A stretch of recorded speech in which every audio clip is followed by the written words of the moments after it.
It's time to explore the great indoors. Pirates ahead, all hands on deck and ready the cannons. Where imagination has no boundaries. And then the princess rode the dragon. And fun is limitless. Captain, we're ready for liftoff. Explore the great indoors with Eagle Communications, with TV and internet starting at $84.99 for 2 years. Eagle Community Television presents Community Connection with your host, Mike Cooper. Welcome to our Community Connection from the studios of Eagle Community Television. And thanks as always to producer, editor, and camera for our series, Brandon Cooley. We're joined by the Cottonwood Extension horticulturist agent, Rip Winkel, as we introduce Rip to the community and to the area through the Cottonwood Extension District. Rip, let's start, if we could, with the areas of service of the Cottonwood District. How big an area does this new district encompass now? Well, as of last summer, I believe it was in July, they incorporated, or the counties of Barton and Ellis joined together in the extension service to form a district, which is actually a win-win situation for both counties involved. So it encompasses the total county of Barton and of Ellis. By win-win, what do you mean? What's going to be some of the extension? In the sense that both counties are now given more agents that service both areas, whether it's for 4-H or it's home economics, agriculture, and horticulture in my case, where before, for instance, Barton didn't have a horticulture agent, and now they do. And I believe they get more for the buck now. Tell me about the services that are offered through the horticulture department. In horticulture, basically, in my department, I deal with anything that deals with, for instance, funguses or insects that may be attacking your yard. If you are interested in starting up a commercial endeavor, whether it's in fruit and vegetable production, or it's, let's say, a nursery that you want to start up, or you are just basically interested in these kinds of things, even annuals and perennial flowers, landscaping. This is all the area of horticulture that it encompasses. So you can work with businesses as well as homeowners then? Correct. We are a service to give information that's research-based to anyone that calls within these two counties. If someone outside the county calls on the phone, I could work with them and give them information, but my responsibility as far as priority is these two counties. And you can still use the resources of Kansas State University at the same always, time. Always. That's the main source of information. And that's where that research basis comes Correct. from, isn't it? Yes, sir. Give us your background, would you, Rip? Let's talk a little about what got you into horticulture. Oh, goodness. When I was a young man, or I should say a young teenager, I started working for this lady who was a friend of my mom's, taking care of her yard and just pulling weeds and mowing it and trimming her bushes, and that's where it got started. Just the basics. Right, and when I was in high school, I started working for landscaping companies, and I've always worked with plants to some capacity in the horticultural sense. I've done farming too, but most of it's been horticulture. And when I went to college, it was like just a walk-in thing where they said, "What are you going to study?" I said, "Horticulture." So that's where I got going in that direction. And it just kind of progressed like a snowball. In the course of time, I graduated from Texas A&M in horticulture, which was fruit and vegetable production was my concentration, specifically tropical. And then I had a number of years going out and about and doing various things, whether subcontracting or working for large corporations, growing bananas in Guatemala at one time for Del Monte, and then cantaloupe in Arizona and California. We had 6,000 acres under cantaloupe out there. And that was a very interesting time. And more recently, I went back to get my master's at Colorado State University. And I got it in third world development in agriculture. it was an affiliated program with the Peace Corps Masters International. And so after I finished my studies at Colorado State University, I was sent to my site, which was Ecuador, and I lived down there for 2 years working on a cacao farm, working with the farmer on his farm and with the community. And what's the basis for agriculture in rural areas, overseas, Ecuador, for example? The basis down there is basically development and getting people to get over hurdles so that they would get more money in their pocket. What kind of hurdles? Hurdles as far as, number one, economic, number two, the politics of it all. For instance, we encouraged communities to become associated or to become little mini unions, so to say, so that they represented a whole area to when they went, for instance, in this case it was Nestle, and they were able to have the power to wheel and deal for the price of their cacao seed with Nestle. And Nestle, because this one entity was coming at them with the quantity that Nestle required, then they were able to do a better price for everyone involved.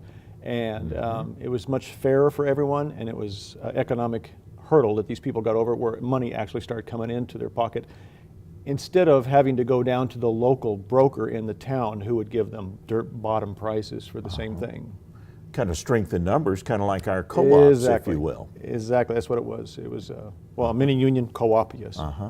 So they were able to go up against the big guys and get a fair price. They were for able their to be accepted by the big guy because as one entity, they had the numbers, the quantity of seed poundage in order to be able to deal with Del Monte, or not Del Monte, excuse me, Nestle. In Ecuador, is it individual farms? What's the setup there? In Ecuador, it depends. Ecuador is an incredible country. You've got a tropical climate down on the coastline, and because the mountains are so tall that you go up 16,000 feet peaks or higher than that, and you have year-round snow-capped mountains, and this is on the equator. So whatever you choose to grow, whether it's temperate zone crops like spinach and broccoli and cauliflower, you can grow up in the mountains, or if you want to do pineapple and bananas, down on the coast. You got everything. It's an incredible country.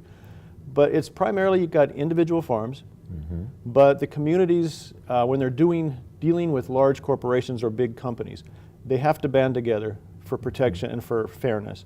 But if they're just small-time individuals who live out in the middle of nowhere, it's all they really like, they can take their produce to the local markets in the cities or the local town. And every town has got markets, open-air markets.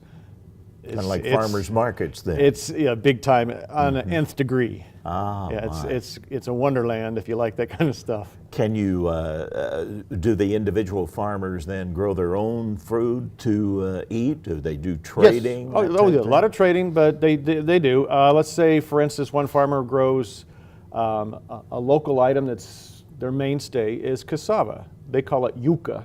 Not yucca, but yuca. And yuca is a mainstay down there. And so this farmer will grow yucca, and then they'll take it into the market, or the guy down the street is doing lemons or limes. And then the next guy down has a couple of mango trees, so he harvests his mangoes and he takes that to the market. And either people buy from one another or they'll trade. But when you get into these small towns, they're very giving, I should say. And so you want a mango, you take it. I mean, they'll give it to you. Hey, you want this mango? You like my, or you want some lemons for a drink to make in the morning? They just give it to you. It's a real community effort then. Yes, they are a very community-oriented people, very much so. Yucca, what's the main result of yucca? What's it used for? What's it how to grow? Okay. For those who don't know yucca or cassava is a root that, in the raw form, it's poisonous, but you have to cook it. Yeah, but it takes the place of potato. It's very starchy. In fact, if you take the juice and dry it and then turn it into powder, you can cook with it and make a cassava bread, which is not gluten-free, I should say. Kind of like a flour then. Yeah, but it's very, very starchy. In fact, we get tapioca. Tapioca is from cassava. They take the juice, they dry it, and as it dries, they roll it, and it turns into these little pearls. Which, to us, it's just tapioca. There's no such thing as a tapioca tree. But they take yucca or cassava, and they put it down in, they plant it. They don't have to plant a stick about this long. It has to have a node on it. And they stick it in the ground in a certain position according to the type of soil. And within 8 months, they can pull that thing out, and they have these huge roots. They peel it, and most people will take it and cook it, and it becomes, they put it in casseroles, or they can deep fry it and make little really tasty sticks, you know, eating sticks, hors d'oeuvre type things. I was working with one community down in the rainforest, the Quechua tribe, and in this certain area, the clan lived. They were the Vargas clan. And I was going down working with them on how to work and prune and manage their cacao production.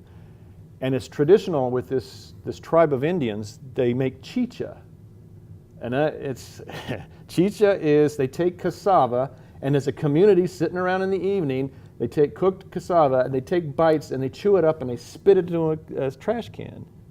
And they fill the trash can up with maybe half full, fill it up with water, cap it, and this is everybody's chew. And 3 to 6 days later, they take the cap off, take a bowl, and they swish it around, they take a bowl, and when you show up as a guest, for any reason, the first thing you do, the matron of the house where you're going to, would come up to you with a bowl of chicha, and she's stirring it with her fingers. She takes out a wad of pulp, and she gives it to you. And if you don't drink it, it is highly offensive. So you have to sit there, and it tastes like sour vinegar, if there is such a thing. Oh my. And you have to get used to it. And you don't think about where it's coming from, and you don't think whose fingers have been into it. Because if you don't drink it, they'll pour it over your head. Because you insulted them. So you drink it, and you just, if you're, in my case, I was having to go there to work and to teach these people how to prune. So I had to gauge how much I drank, because if you drink too fast, too much, you won't be able to get up from your chair. And each place that you went to would have that same routine there. It's the culture down in the Quechua tribe, down in the jungle, It's the culture, and if you were to Google chicha, they make chicha out of different things, corn or whatever, anything starchy. But, so this is one thing they do with yucca that's traditional, and that's their main drink. That's amazing. Programs and activities for the Cottonwood Extension Office. Are you in process of working on some now? On programs? Yeah. Yes. Being a newbie that I am to the office, I'm trying to fill in. Holly preceded me, and she did wonders in this position, and so I'm trying to figure out all she was doing. And playing catch up, right? I'm trying to catch up. But in the same sense now, instead of one county, it's 2 counties, so I'm literally having to find out what's going on here and then do some trimming, cut here and there. So I have time to work in Barton County and present the same program, same thing. But right now, I've got a couple of things on the fire that I'm working on. One is I would like to get a class going by February, or a workshop. It's construct a plant light type structure with PVC and a plant light, and then in the same workshop offer a tray where seeds of whoever choice, I would present maybe 2 or 3 seeds, but if you like something different, come in and plant it and get plants started. Starter set up. Exactly. In February, because that's the time to get them started, basically, before spring hits, if you want to get a head jump on things. And then you can plant them when spring arrives. Exactly. You just have to care for them in your house and make sure they get the adequate amount of light. And that would be all in this workshop. I'm working on that right now. In fact, I'll be working on that as soon as I get back to the office here. Another program I'm looking at coming up with is to present a speaker out of Hutchinson who would like to show people how to grow fungus. So, I say fungus, mushrooms. Mushrooms. Yes. I And forget the name of the mushroom, but it's a very popular common mushroom. And there is, of course, the traditional Master Gardener program, which has been a staple for many, many years. Master Gardeners is in Ellis has been established and is going very well, and the one in Barton is basically, it's had a number of people there, but it's on the move. It's growing. Great. Yeah. Well, we'll be watching the progress of those programs, and of course with your appearances on KAYS radio and on the forums for Eagle Television and such, we'll be keeping track of the events from the Ellis County Horticulture Office. That's great. Our guest today, the Ellis County Cottonwood Extension Agricultural Horticulturist Agent, Rip Winkel, our community connection. Eagle Communications is your complete business solution with options to fit any budget. We provide business class phone with customizable features and fast, reliable internet. Your knowledgeable team at Technology Solutions has a broad base of IT services to meet your needs. Let the experts at Marketing Solutions get your message to the right people on the best platforms. Eagle Communications will build your personalized business plan. Call us at 877-61-EAGLE. Eagle Communications is your ultimate business partner. We provide business class phone with customizable features and fast, reliable internet. Your knowledgeable team at Technology Solutions has a broad base of IT services to meet your needs. Let the experts at Marketing Solutions get your message to the right people on the best platforms. The only piece missing is your business. Call Eagle Communications today at 877-61-EAGLE. Welcome to our Community Connection from the studios of Eagle Community Television, and thanks as always to producer, editor, and camera work of Brandon Cooley from Eagle Community Television. In the studio today, the administrative assistant at the Management Development Center, Hannah Hilker, as we talk about First Impressions Matter. It's a customer service training that Hannah is working on along with Dr. Stacy Smith. And just to tell you a little about Hannah, she is in the division of the Robbins College of Business and Entrepreneurship at Fort Hays State University as part of the Management Development Center. She worked in tourism and hospitality at Visit Wichita, the Convention and Visitors Bureau in Wichita. She managed the Bureau's social media platforms and website, assisted with digital content creation, completed her MA in Communication Studies at Wichita State University, taught public speaking courses, researched grand family communication, birth order, and social media usage and the impacts on family communication. Completed her BA in Mass Communication at Southwestern, where she also played collegiate golf. What's grand family, Hannah? Well, a grand family, you can think of a grand family as a family in which the parents are unwilling or unable to care for their children. And so in those instances, the grandparents take primary care of their grandchildren. And my thesis was about how grandparents navigated social media having grandchildren. You know, I really kind of thought that maybe there was something to do with the age gap, you know, that maybe something was going on there and that their parenting skills just might have to be a little different. So that was what my thesis was about. And it all boils down to communication as well as technology, doesn't it? Yes, absolutely. You know, and I think children, and even, you know, in my generation too, we have kind of had to navigate these new platforms, and I think that that's something that grandparents might have a little more difficulty with. How's the golf game? Are you still playing golf? Not right now, it's so cold outside. But it's this last season was pretty good, and I still get to play. I play typically in Ellis, Kansas. It's on my way home, so sometimes I just stop off after work. Kind of a detour to the golf course then. Oh, that's perfect. First Impressions Matter, a customer service training. Indeed, first impressions do make a difference, don't they? First impressions matter. You know, typically when someone walks in the door, we have made a decision about them within the first 30 seconds. You know, we hear that all the time. Yeah. You communicate things even if you don't mean to communicate them, based on the way you're dressed, based on the eye contact you're making, and even, you know, when you answer the phone. You know, your voice makes an impact on the customers that you're serving. All right, now on this first impression within that 30 seconds that you talked about, that first impression can be positive or negative?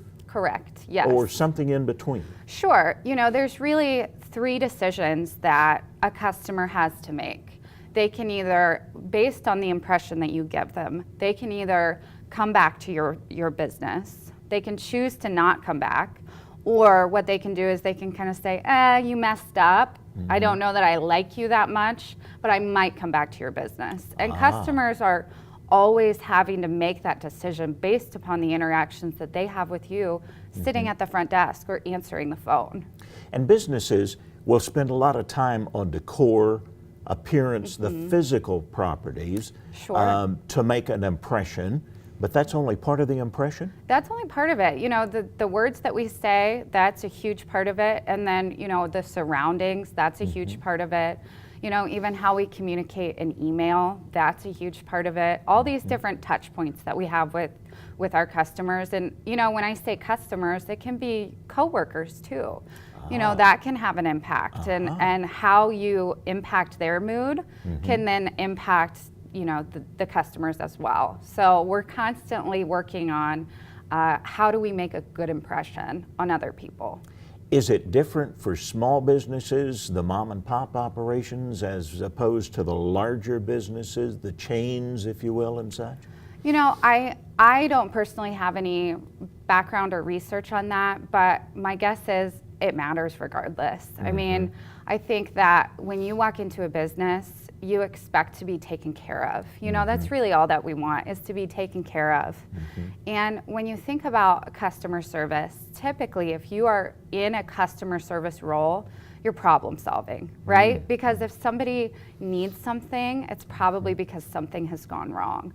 So we always have to put ourselves in the customer's position, whether we're a large business working as a bagger or a checker, or at a small business where we are interacting with customers and making sure that they're taken care of.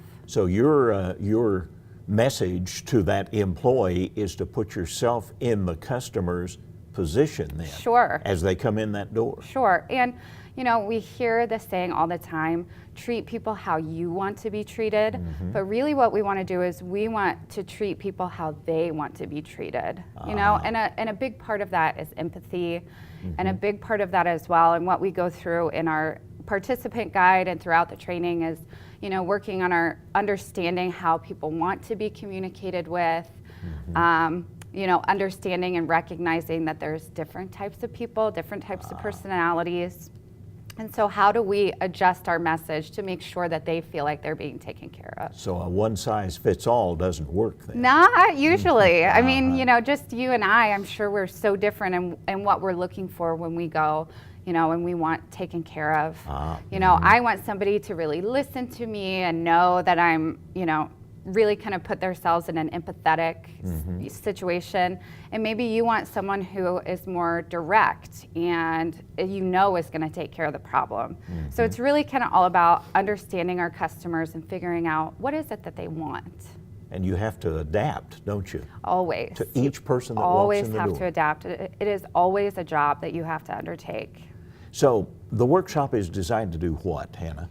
Well, it's really a chance to use theory and practice within the classroom. You know, we go through a lot of different exercises and examples and figuring out, you know, what we need to work on. And we go through each person that comes into our training and try to figure out what specifically they want to work on. So for example, if somebody says, I feel really uncomfortable on the phone, we'll work a little bit harder with them to figure out what's a really good phone message that they can say every time that their phone rings. So that's really kind of what we're working on. Is there a situation where some people just can't do it because they lack the connectivity, the empathy, the ability to read another person to be able to be effective in a business circumstance? I think that probably some of us maybe have a little more difficulty than others. But it can be learned. I think with the right tools and the right resources, absolutely, everyone can learn that. I mean, I know for myself, sometimes I have a hard time with conversation starters, figuring out, you know, how to do the small talk thing or kind of figure out what to say.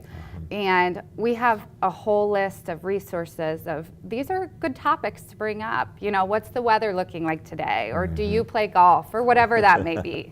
So you learn by doing, basically, during the workshop. Yep. Learning objectives. You have about 4 objectives. I'd like for you to go through these with us, Hannah. Demonstrate knowledge and skills needed to communicate professionally, achieve respect, enhance customer relationships, and secure an overall competitive advantage through excellent customer service. That's quite a step right there. It is, and this is really going to be a large part of the workshop. So this is called Module 1, and it's kind of an overview about customer service, how to speak to customers in a respectful manner. And a really large part of that too is appearance. So going through what is appropriate business professional or business casual, and what's appropriate with grooming, how you should look. We go through quite a bit in this one, the anger cycle. So we all have dealt with customers who are maybe a little bit upset. And we really have to figure out what stage they're at in the anger cycle so we know how to communicate with them effectively and help them to solve their problem. So that's kind of this first learning objective is really that first part of the workshop, and we spend quite a bit of time going through appearance and kind of general customer service practices. Wow, and the anger situation can play a very important part on turning that customer around. It sure can, and all of us can have an impact on a customer, whether that be negative or positive. So it's so important that we understand the anger cycle and figure out how to work our customers into kind of de-escalating in the situation and letting them know that we're there for them. You've touched on this one, defining active listening and explaining its importance. Yeah, and this is Module 2, so this is specifically my section that I'm taking over, and it really came about because of my master's in communication and a lot of research in communication. So I'm really excited for this part of it. But this is about nonverbal communication and verbal communication. So how to phrase things in a positive way to make our customers feel like we are taking care of the situation. And then also we kind of go through a little listening quiz. How good are you at listening? I know I'm not that good. I'm always thinking about, what am I going to say next instead of just listening to the problem. So that's really Module 2 is going through those kind of communication, positive communication, listening, nonverbal communication, those kinds of aspects. But vital to a business, isn't it? Incredibly, yes. And the third one is one of my favorites, displaying an understanding of basic telephone etiquette communication. And it doesn't surprise me that this is what you kind of hit on, because when I've had any conversations with you, it's been on the phone. So it doesn't surprise me that this is the one you're hitting on. But it's really important when somebody calls our place of business that we give them a greeting that they expect. So for example, if I call a place of business and the person that answers the phone just says hello, to me, I'm almost thrown off guard because I'm not sure if I've called the right place or, kind of what's going on. So we go through and we actually help our participants come up with a telephone greeting. And then we go through procedures like what to do when you need to put somebody on hold, or what to do when you need to transfer someone, and how to do all those things in a respectful way. And finally, displaying an understanding of proper written and email communication. It's becoming more vital, isn't it? Very, very vital. A lot of times, at least in my line of work, and I don't know if this is, across different sections of the population, but I know that a lot of my communication is through email. And those email messages absolutely matter. So we go through quite a few, different do's and don'ts for email communication. I know one that I'm really guilty of is I will send an email and forget to attach something. And something like that can have an impact on your customer. Or if the way that you open an email and you create a buffer. And so all of those different aspects of an email we talk about in the training as well. And of course, interpreting those emails from the standpoint of the reader is a vital part of it. How is this going to be perceived? Right. You know, it's really all about the customer. And that's really what our training goes back to, is that it is all about the customer. You have an impact on whether that customer visits your business again. The person sitting at the front desk or the owner of the business. Every single person plays an impact and plays a role in having that customer come back. Fascinating work. Dr. Stacy Smith along with Hannah Hilker. And First Impressions Matter, a customer service training. The administrative assistant with the Management Development Center, Hannah Hilker, our community connection.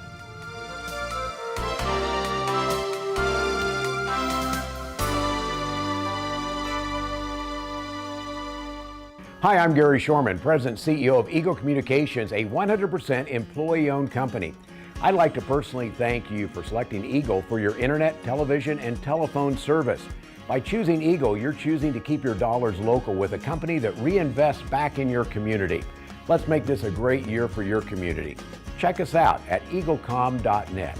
Eagle Communications, our community connected.